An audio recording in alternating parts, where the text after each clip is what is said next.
देख रहे हैं तहलका डिजिटल। मैं हूं आपके साथ दिग्विजय चौहान और रुख करेंगे इस वक्त की बड़ी खबर का। इस वक्त की बड़ी खबर आपको बता दें प्रयागराज से, जहां इलाहाबाद हाई कोर्ट ने फिलिस्तीन के समर्थन में जो भाषण दिया गया था उसको लेकर के याचिका को खारिज कर दिया है। ये खबर है इलाहाबाद हाई कोर्ट से, जहां पर कोर्ट ने आरोपी छात्रों की याचिका को खारिज कर दिया है। 11 अप्रैल को यह भड़काऊ भाषण दिया गया था। यह पूरा मामला 11 अप्रैल का था, जिसमें चारों छात्रों ने FIR को रद्द करने के लिए एक याचिका हाई कोर्ट में दाखिल की थी, लेकिन हाई कोर्ट ने इस याचिका को खारिज कर दिया है, नामंजूर किया है।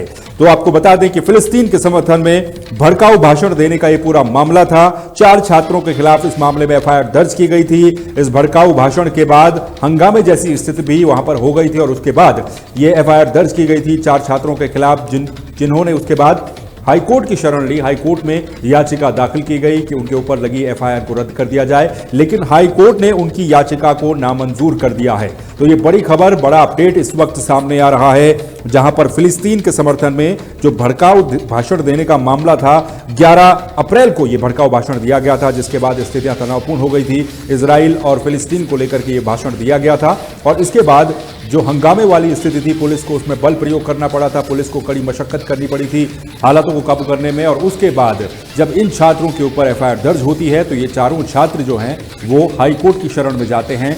वहां पर एक अर्जी लगाई जाती है, एक याचिका दाखिल की जाती है कि उनके ऊपर लगे जो FIR है उसको रद्द कर दिया जाए। लेकिन फिलहाल खबर और अपडेट ये कि हाईकोर्ट ने इस याचिका को नामंजूर कर दिया है और चारों जो छात्रों की याचिका थी उसको फिलहाल हाई कोर्ट ने नामंजूर कर दिया है। तो बड़ी खबर और बड़ा अपडेट इस समय आपको बता रहे हैं इलाहाबाद हाई कोर्ट की ये बड़ी खबर, जहां पर जो याचिका थी उसको एक तरीके से नामंजूर कर दिया गया है। तो ये विवादित और भड़काऊ भाषण जो था, ये 11 तारीख को यानी कि 11 अप्रैल को यह भाषण दिया गया था और उसके बाद जो स्थितियां थी वो तनावपूर्ण स्थितियां हो गई थी और जिस पर अब हाईकोर्ट का फैसला आया है। फिलिस्तीन के समर्थन में पोस्टर बैनर को लेकर के प्रदर्शन शुरू किया गया था 11 अप्रैल के दिन, जब क्योंकि जो स्थितियां थी गोरखपुर में, ये पूरा मामला हुआ था 11 अप्रैल को गोरखपुर में छात्रों ने सूर्य विहार मोहल्ले में जो सुचनिया मस्जिद है इसके पास फिलिस्तीन के समर्थन में और इजराइल के विरोध में सड़क पर भड़काऊ भाषण दिया था। 11 अप्रैल के ही दिन 2:30 बजे के करीब 2 देशों के विरोध और फिलिस्तीन के समर्थन में पोस्टर बैनर लेकर के प्रदर्शन शुरू किया गया था। इस प्रदर्शन से सड़क जाम हुई थी, जिसके बाद पुलिस ने हस्तक्षेप किया और भीड़ को किया था। बिना अनुमति के भीड़ इकट्ठी कर संवेदनशील एरिया में भड़काऊ भाषण देने के मामले में इन छात्रों के ऊपर FIR दर्ज की गई थी और इस मामले में 4 छात्र जिनके नाम हैं आकाश कुमार प्रसेन, धर्मराज और अमरीश चंद्र कोटारिया, इनके खिलाफ गोरखपुर के तिवारीपुर में FIR दर्ज की गई थी। चारों छात्रों ने FIR रद्द करने के लिए इलाहाबाद हाईकोर्ट से मांग की थी, अर्जी लगाई थी, लेकिन छात्रों के खिलाफ दर्ज FIR पर इलाहाबाद हाईकोर्ट ने हस्तक्षेप से इनकार करते हुए याचिका को खारिज कर दिया है। ये पूरा फैसला जस्टिस JJ मुनीर और जस्टिस अनिल कुमार की डबल बेंच ने ये पूरा आदेश दिया है। तो ये पूरा अपडेट है इस मामले को लेकर के, फिलिस्तीन के समर्थन में भड़काऊ भाषण देने का मामला, जिसमें जो सड़क पर स्थितियां थी वो जाम जैसी स्थितियां बन गई थी और इस तनावपूर्ण स्थिति को देखते हुए पुलिस ने इनके ऊपर FIR दर्ज की थी।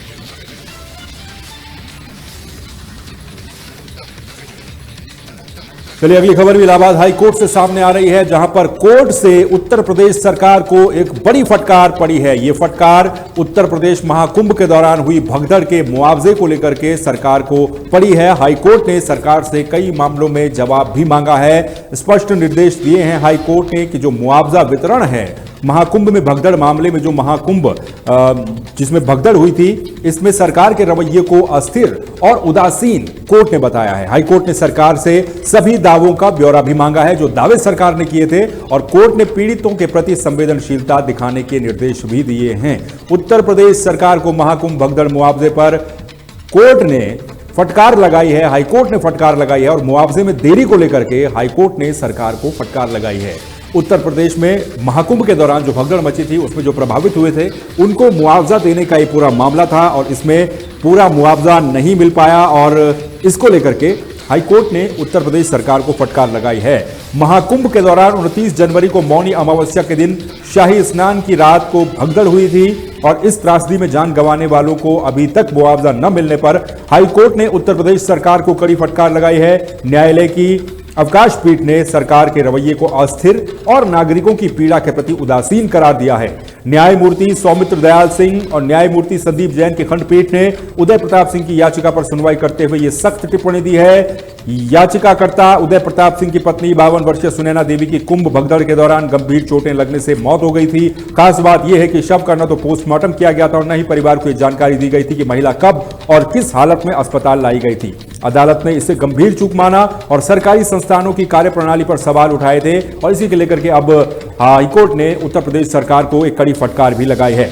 पीठ ने यह भी स्पष्ट किया कि जब सरकार ने मुआवजे की घोषणा कर दी थी तो उसका समयबद्ध और गरिमापूर्ण वितरण राज्य की जो कर्तव्य है इसका कर्तव्य बन जाता है। न्यायालय ने कहा है कि नागरिकों की कोई गलती नहीं थी और ऐसी त्रासदियों में राज्य का यह कर्तव्य है कि वो पीड़ित परिवारों की देखभाल करे और उनको सहायता सुनिश्चित करें। तो एक लंबा चौड़ा जो फैसला है वो कोर्ट की तरफ से सामने आया है। कोर्ट ने इस मामले में चिकित्सा संस्थानों, जिला प्रशासन और अन्य संबंधित पदाधिकारियों को पक्षकार बनाते हुए निर्देश दिया कि एक विस्तृत हलफनामा दाखिल किया जाए जिसमें 28 जनवरी से मेला समाप्ति तक उनके नियंत्रण में आने वाले सभी शवों और मरीजों की तिथि अनुसार जानकारी शामिल हो। साथ ही उन डॉक्टरों का विवरण भी मांगा गया है जिन्होंने घायलों का उपचार किया और मृत घोषित किया था। तो ये तमाम चीजें हाईकोर्ट ने पूछी हैं उत्तर प्रदेश सरकार से।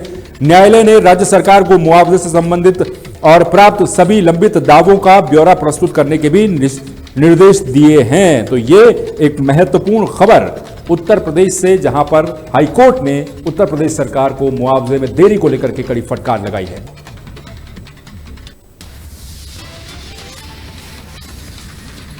चलिए बाराबंकी से अगली खबर सामने आ रही है, जहां पर दहेज को लेकर के हत्या करने का मामला सामने आ रहा है। बाराबंकी से एक खबर सामने आ रही है जहां पर दहेज को लेकर के हत्या का मामला सामने आ रहा है। हत्या का आरोप लगा है। दहेज को लेकर 1.5 वर्ष पहले लड़की की शादी हुई थी जिसकी हत्या कर दी गई। यह खबर सामने आ रही है। लड़की को मार करके फंदे से लटकाने का भी आरोप लगाया गया है।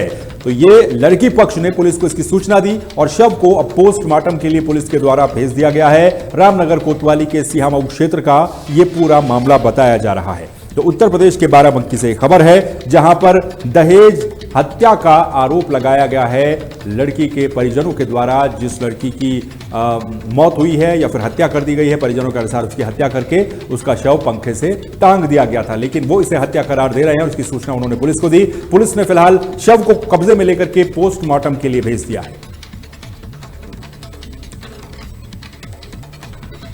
तो बाराबंकी में दहेज हत्या का आरोप पुलिस को यह सूचना दी गई है परिजनों के द्वारा कि दहेज को लेकर के उनकी बेटी की हत्या कर दी गई और जो मृतका थी इसका 4 महीने का बेटा भी बताया जा रहा है, लेकिन इसका शव पंखे से लटका हुआ मिला और इसकी सूचना परिजनों ने पुलिस को दी। सूचना मिलने के बाद जो लड़की का माय का पक्ष है वो भी वहां पर पहुंचा, पुलिस भी वहां पर पहुंची और माय के पक्ष ने साफ साफ कहा है कि दहेज को लेकर के हत्या की गई है। उनकी बेटी को प्रताड़ित करने की कोशिश लगातार की जाती थी, जिसके बाद उसका शव पंखे से टांग दिया गया।